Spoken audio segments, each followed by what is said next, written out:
This is the GARIS Masculist MGTOW flyers, that is 2 3-page essays on the themes of masculism and MGTOW, written by and read aloud by Prof. Dr. Hugo de Garis. This is flyer number 374, entitled My Sister Got Divorce Raped. This is part 2, carrying straight on. For people less affluent, for whom there is an economic need to live full-time in the same dwelling, then there's a much greater risk that the relationship will suffer real strains due to overexposure, due to daily annoyances, the temptation of the woman to start nagging, withholding sex, etc., or the man to emotionally withdraw due to his frustration and boredom with the woman. So to such a couple, that is, who live together full-time with no kids, they should make a legal contract that they both sign and have witnessed by a Justice of the Peace, JP, stipulating what they have agreed to do when the time comes to separate, for example, who gets what. If one partner brings in more possessions to the dwelling than the other, then the other has no right to walk away with those possessions brought into the relationship, into the common dwelling by the other partner. The operating principle here is that one exits the relationship with what one brought into it.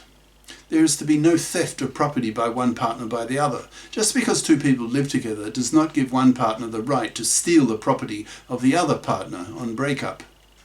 Laws need to be passed so that these contracts, which might be called simply breakup contracts, BCs, are to be binding, legal, which cannot be dissolved according to the whim of some separation judge who is equivalent to a divorce judge in the current divorce system.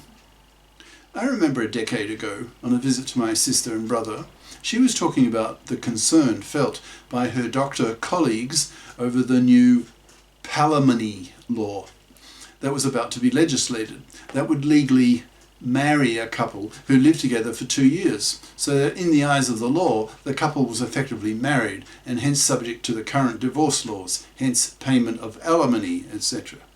These female doctor colleagues of my sister were frightened that their poorer boyfriends might be able to divorce rape them of these women's superior wealth. So they were thinking seriously of pushing their boyfriends from their homes, so that the law did not see them as having lived together for more than 2 years, or as though the relationship was no longer equivalent to a traditional full-time marriage.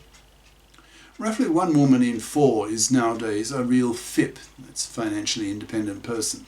That is, a woman who has bothered to get a career-competent education, so she can be a real FIP as an adult, and not expect fluffy style to be able to parasite off the money and labour of a man.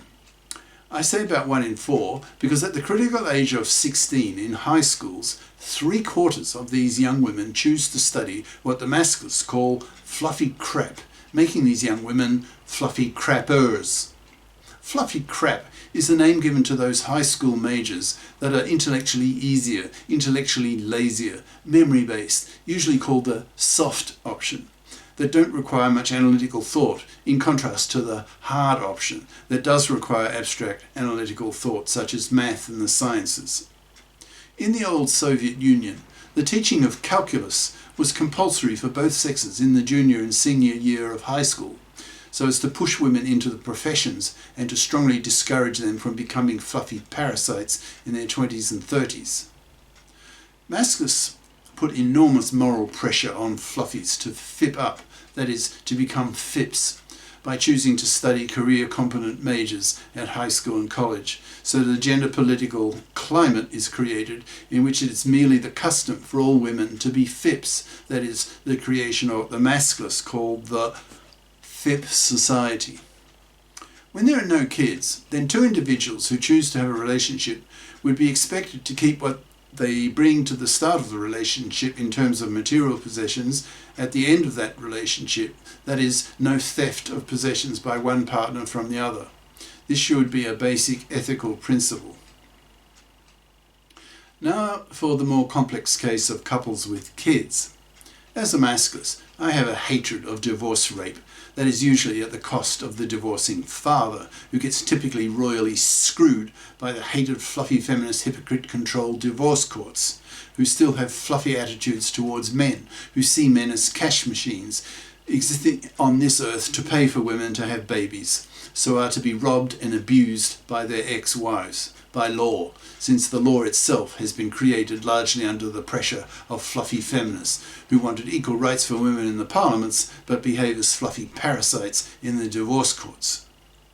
My suggestion for couples who are planning to have kids is to make a prenup, that is a prenuptial, that is pre-marriage contract, that is carefully negotiated by both parties and that is respected by law, so that some fluffy feminist divorce judge is not able to throw it out of court, as happen in many countries today, making the prenup contract worthless. Masculists need to pass laws that make the prenup binding, so that fickle, fluffy feminist divorce court judges are not allowed by law to throw it out of court. With such binding, legally rigorous prenups, a couple who plans to have kids needs to think hard about the prospect of a divorce, given that half of marriages in many countries today end in divorce. Divorce is serious business, so needs to be thought hard about, especially by men who are so typically screwed by the hated fluffy feminist hypocrite-dominated divorce court system. As an example, in such a prenup, custody of the children after a divorce would be joint. There would be no alimony. Childcare would need to be discussed in detail. Who looks after the kids when they are very small? Is there to be a nanny? If a single house is used, what happens to it after the divorce, etc.? There are many issues to be discussed, so that any couple contemplating marriage and kids need to be educated into divorce law and to points to pay attention to when making up a prenup.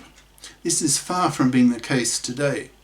Prenup writing ought to be taught in high schools as part of general life education, that is, skills that everyone ought to be taught so as to be better able to cope with the problems that typically come up in the daily course of living. For example, how to change a car tyre, how to take out a bank loan, how to call for an ambulance, etc.